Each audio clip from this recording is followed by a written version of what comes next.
Kak, pengen tahu juga nih, mungkin pemirsa juga pengen butuh penjelasan bedanya nih RUU yang sekarang ini diperjuangkan itu dengan KUHP yang lama itu bedanya apa ya dalam aplikasinya gitu? Negara harus hadir untuk memberikan rasa aman bagi siapapun ya Yang menjadi korban. terhadap ancaman kekerasan atau terhadap kekerasan dalam bentuk kekerasan seksual. Iya. Justru kalau kita punya kekuasaan tertentu terhadap orang lain, maka kita harus mampu untuk menjaga sikap kita, ya, menjaga bagaimana tidak ada orang yang akan terkena tindak kekerasan yang dilakukan oleh orang yang punya relasi kuasa yang lebih tinggi.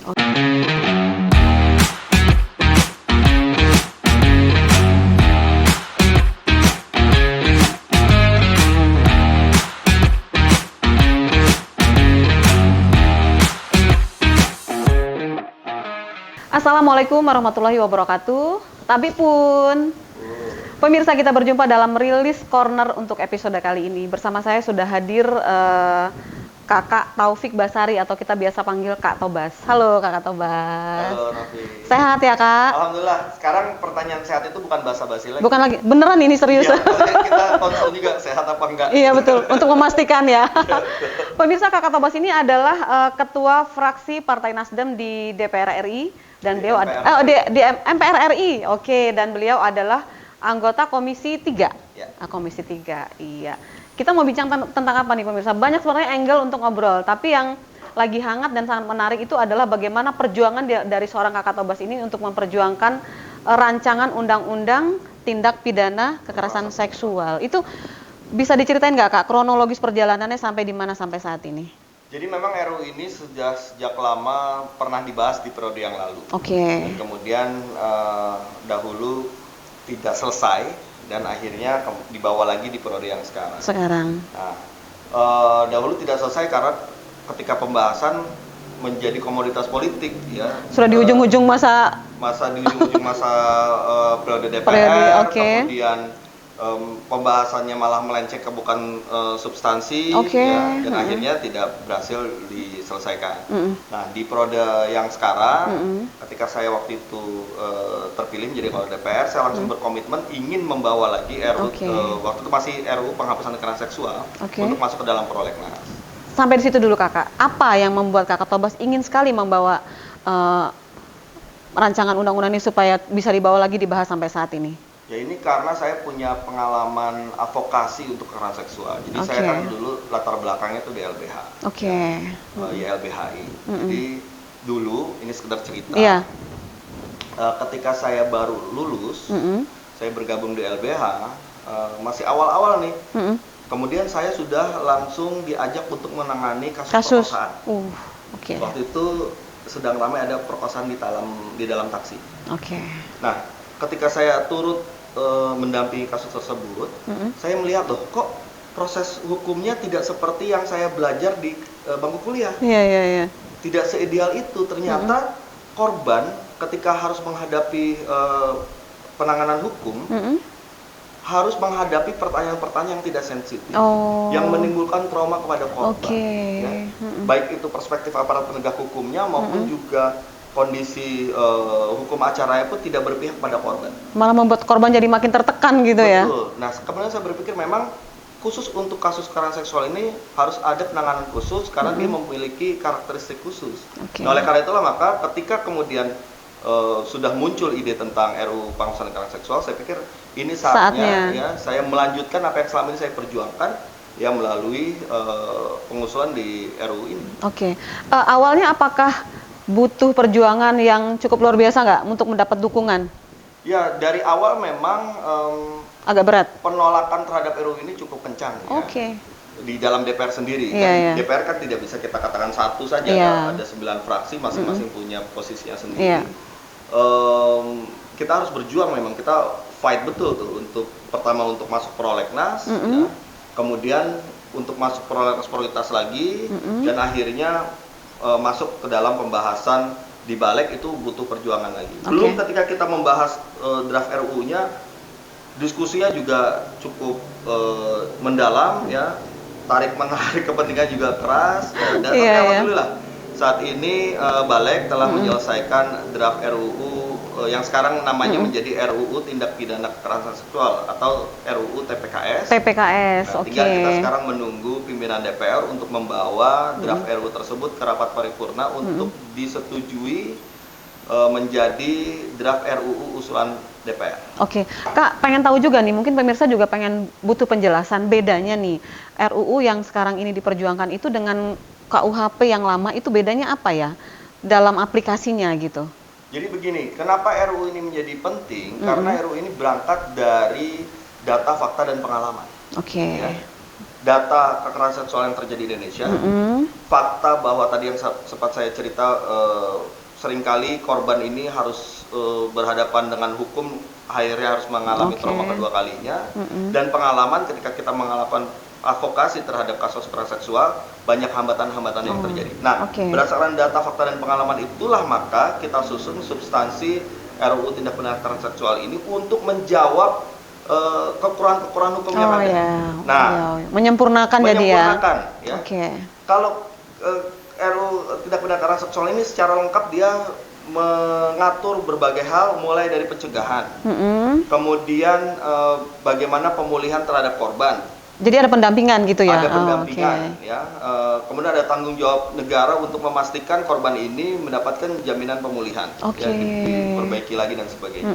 Kemudian hukum acara yang berpihak pada korban, artinya bagi korban mudah dia untuk mengikuti hukum acara tersebut. Kemudian juga pendidikannya, bagaimana kita bangun kesadaran aparat penegak hukum untuk punya pikiran-pikiran sensitif ya ketika menangani kasus kekerasan seksual. Jadi cukup lengkap. Nah, kalau kita bandingkan dengan KUHP misalnya, KUHP itu hanya bicara soal delik. Ya, perbuatan mana yang dianggap sebagai kejahatan dan harus dihukum berapa. Itu KUHP. Jadi nggak spesifik gitu ya? Dia tidak akan mungkin bicara soal korban. Apalagi pemulihan korban, apalagi pencegahan, termasuk juga hukum acara. Jadi hanya delik saja. Hukum acara pun juga begitu, hanya terbatas soal hukum acara. Dia tidak akan bicara soal perlindungan korban. Dia tidak bicara soal kewajiban negara ya untuk memberikan jaminan. Tidak bicara soal pendidikan. Nah, jadi memang di dalam undang-undang yang ada secara spesifik mengatur hal-hal tertentu, dia ada hal-hal yang tidak mungkin diatur atau tidak dapat diatur atau belum diatur dalam undang-undang yang ada, dan kita rangkum semuanya dalam RUU Tindak Pidana Kekerasan Seksual ini demi kepentingan korban, demi kesadaran masyarakat untuk bersama-sama kita menjaga agar kekerasan seksual ini tidak terjadi. Kalau untuk usia, Kak, dalam rancangan ini ada spesifik kategori-kategori usianya nggak, atau gimana tuh penerapannya nanti?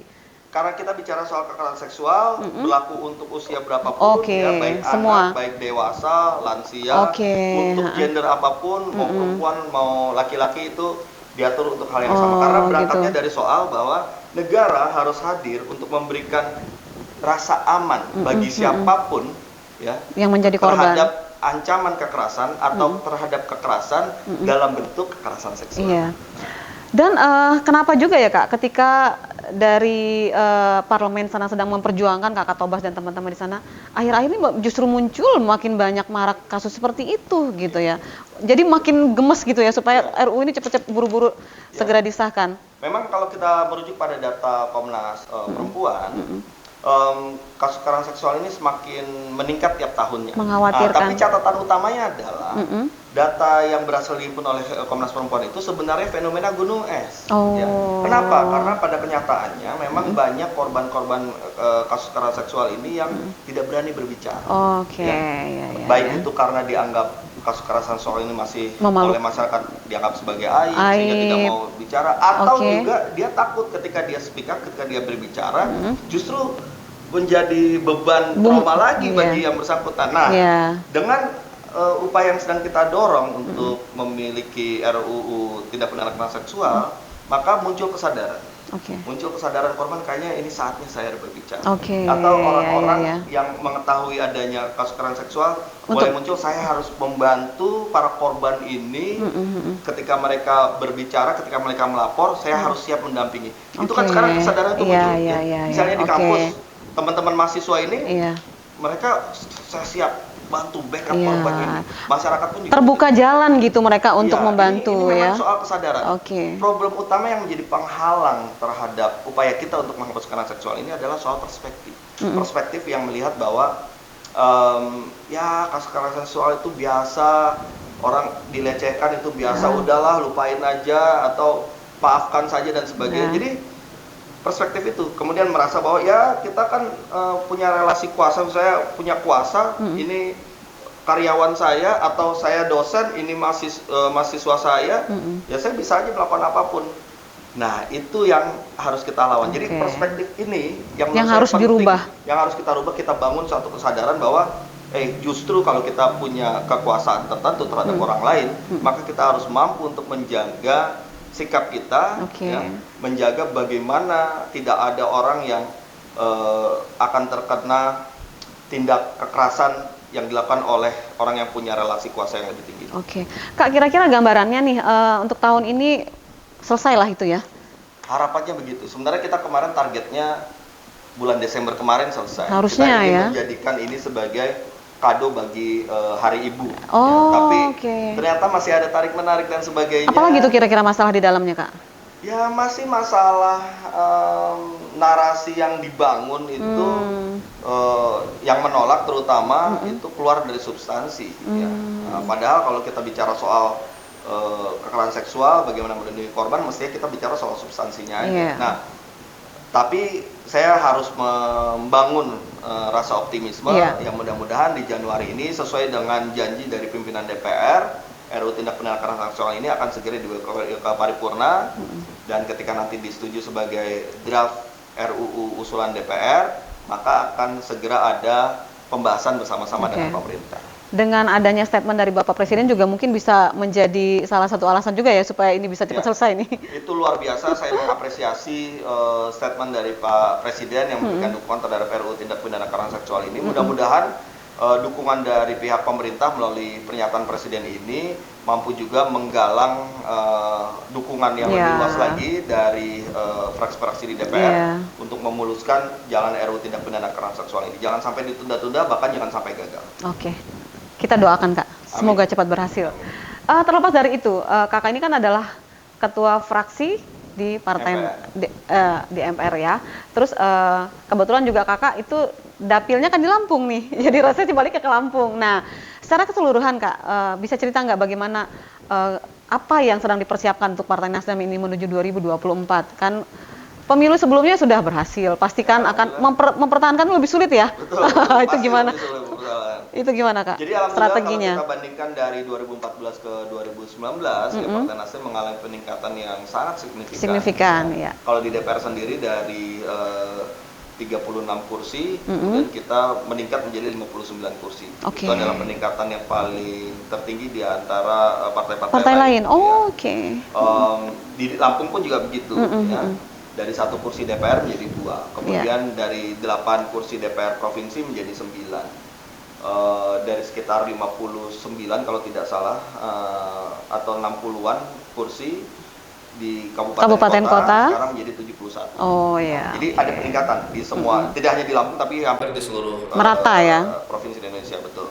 Nah, apa yang menjadi landasan kenapa kemudian kita mencapai keberhasilan itu? Karena memang di Partai Nasdem ini kita semua strateginya itu didasarkan pada hal-hal yang saintifik, yang akademik gitu ya. Kita pakai survei, kita kemudian semua berdasarkan data gitu ya. Semua berdasarkan data, kajian dan sebagainya, sehingga semuanya terukur.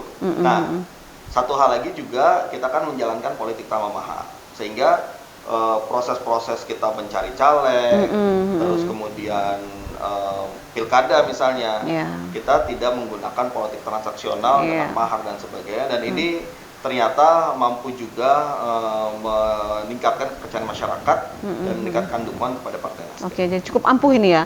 Terus mulai sekarang udah mulai belum tuh dijaring-jaring untuk bacalek-bacalek gitu ya, yang dari kaula muda gitu untuk meneruskan supaya Nasdem ini elektabilitasnya semakin tinggi, itu seperti apa Kak?